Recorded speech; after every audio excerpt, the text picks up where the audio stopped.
आणि most important म्हणजे गर्भसंवाद.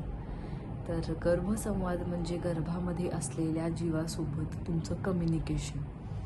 तर मला सुरुवातीला ह्या गोष्टी खूप जास्त फनी वाटत होता की अरे काय म्हणजे आपण काय बोलतोय ते त्याला कसं कळत असेल किंवा काय. पण ज्या वेळेला मी ह्या गोष्ट एक्सपिरियन्स करायला लागले, म्हणजे जेव्हा एक्सरसाइज करताना एक्सरसाइज झाल्यानंतरनं जेव्हा मी शवासनात झोपत होते, त्यावेळेला मला सांगितलं होतं की तू बेबी म्हणजे पोटावरती बेबीला मसाज करतेस, जेव्हा बेबीच्या वूमवरती मसाज करतेस तेव्हा तू तुझं बेबी डिझाईन कर, म्हणजे तुझ्या माइंडमध्ये डिझाईन कर की तुला बेबी तुझं कसं हवं आहे. शांत हवा आहे, त्याच्या स्वभावाच कसा हवा आहे, त्याच्यामध्ये कुठल्या क्वालिटीज हवेत तुला. त्यानंतरनं त्याला मेसेजिंग करायचं आहे की तू पुढे जाऊन काय करणार आहेस किंवा कसं तुझं लाईफ असणार आहे, आम्ही कसं इमॅजिन करतोय किंवा आम्ही तुला असं डिझाईन करतोय बेबी. तर ह्या सगळ्या गोष्टी खूप जास्त इम्पॉर्टंट आहेत. तर एक्सरसाइज झाल्यानंतर जेव्हा मी शवासनात झोपत होते एक 15-20 मिनिट, तर त्यावेळेला डोळे बंद करून मी फक्त माझा हात माझ्या पूर्ण पोटावरून फिरवून मी माझ्या बाळाला मेसेजेस करत होते की तू खूप शांत स्वभावाचा असणार आहेस किंवा असणार आहेस. त्यानंतरनं तुझ्यामध्ये लीडरशिप क्वालिटीज असणार आहेत, हेल्पफुल असणार आहेत, तू खूप जास्त मनमिळावू असणार आहे, सगळ्यांशी खूप जॉली असणार आहेस, हसरी असणार आहेस. मी तिला असं मेसेजिंग कधीच केलं नाही की मला तू रडायला नको आहेस. नको आहे हा निगेटिव्ह वर्ड मी यूज कधीच केलेला नाही.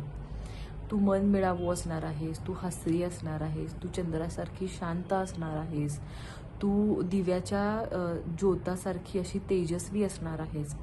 तर म्हणजे असं डिझाईन करत होते मी माझं बेबी. आपल्याला आपलं बाळ कसं हवं आहे तशाप्रमाणे मेसेजिंग करणे. किंवा मी त्या बाळासोबत बोलत होते की आज आपण 3 किलोमीटर वॉकिंग केलेलं आहे, आज आपण दुपारी जेवणामध्ये सॅलड खाणार आहे जे की खूप हेल्दी आहे, फायबरस आहे, तर त्याच्यामुळे आपल्याला काही त्रास होणार नाही आहे. आज संध्याकाळी डिनरमध्ये आपण पालकचं सूप पिणार आहे, त्याचे फायदे म्हणजे पालकामध्ये आयर्न असतं, सो ते आपल्याला हेल्प करतं. किंवा गाजर आपण खातो सॅलडमध्ये, ते आपल्या डोळ्यांसाठी खूप जास्त चांगलं असतं. प्रत्येक गोष्टीला मी तिला मेसेजिंग करत होते. तर आपण आपल्या बाळासोबत खूप जास्ती कनेक्टेड असतो, स्पेशली मदर्स. कारण की ऑफकोर्स ते बेबीज मदर्सच्याच वूममध्ये असते आणि त्यांची एक आपली आणि त्यांचं एक कनेक्शन खूप जास्त डिफरंट असतं मला असं वाटते.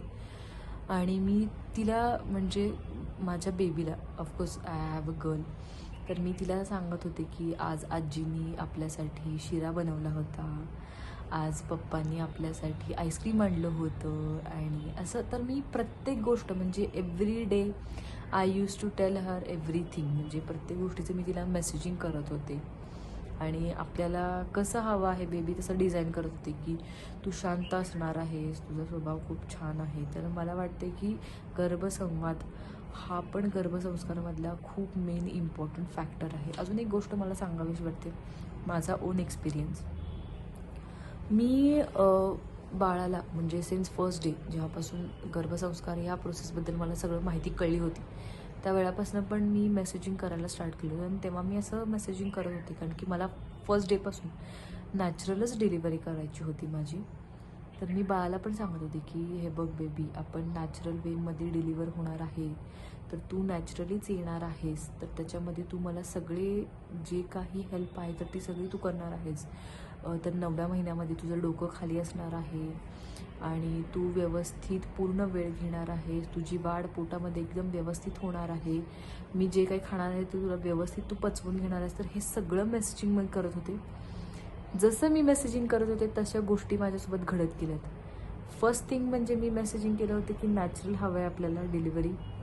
सेकंड थिंग म्हणजे मी विचार केला होता आणि मी मेसेजिंग केलं होतं की जेव्हा तू बाहेर येशील त्यावेळेला ती जी लेबर रूम आहे ती सगळीकडे तू बघशील, न रडता, सगळीकडे न रडता ती बघशील तू. आणि एकदम शांतपणे तुझं जे काही पुढची जी प्रोसेस असते डॉक्टरांची, तुला क्लिनिंग असेल किंवा एकदम शांतपणे करशील, तेव्हा तू रडणार नाही अजिबात. फक्त एकदा ती जस्ट जेव्हा बाहेर आली तेव्हा फक्त ती एकदा रडली आणि त्याच्यानंतर कंप्लीट वेळ ती म्हणजे डॉक्टर जेव्हा तिचं नोज क्लीन करत होते, तिची बॉडी क्लीन करत होते, तेव्हा ती पूर्ण वेळ शांत होती. ती आणि मी अशी एकमेकींकडे लिटरली बघत होतो लेबर रूममध्ये. I seriously still remember that moment. म्हणजे मला बेबी डिलिव्हर झाल्यानंतर ना माझ्या डोळ्यात पाणी येत होतं की म्हणजे हे पॉझिटिव्हिटी, अफर्मेशन्स आणि मेसेजिंगचा केवढा इम्पॅक्ट आहे, केवढं इफेक्टिव्ह आहे, हे मला त्यावेळेला रिअलाईज झालं होतं. आणि मी जसं डिझाईन केलं होतं माझं बेबी की ते चंद्रासारखंच एकदम गोरपान आणि शांत असणार आहे, सेम माझी मुलगी तशीच आहे, टचवूड. आणि जसं मी क्वालिटीज तिला सांगितलं की तू खूप जास्त हेल्पफुल आहे, तर तिची आता सॉलिड जर्नी पूर्ण प्रॉपर स्टार्ट झाली. तर ती प्रत्येक वेळेला जेव्हा ती घास स्वतःच्या हातात घेते तेव्हा समोर जो कोणी असेल ते त्यांना प्रत्येकांना हेल्प म्हणजे ती देते, म्हणजे ऑफर करते. तिला मी सांगितलेलं की तुझी आपली हेल्पफुल नेचर पाहिजे, सगळ्यांची सगळं शेअर करायला पाहिजे. म्हणजे हे माइलस्टोन्स जे आहेत ना तिचे, जे मी डिझाईन केलेले ते जसं मला हवं होतं बेबी, एक्झॅक्ट सेम बेबी आहे, एक्झॅक्ट सेम. तर म्हणून मला ही सगळी जर्नी तुमच्यासोबत शेअर करायची होती की बेबीसोबत कॉन्व्हर्सेशन असू देत किंवा मी जे डाएट इनटेक केलेलं असू दे त्याचा इफेक्ट, नंतर मी जे एक्सरसाइज केले त्याचा इफेक्ट, नॅचरल बर्थ होण्यासाठीचा, या सगळ्या गोष्टी खूप जास्त मला हेल्प केलेल्या आहेत.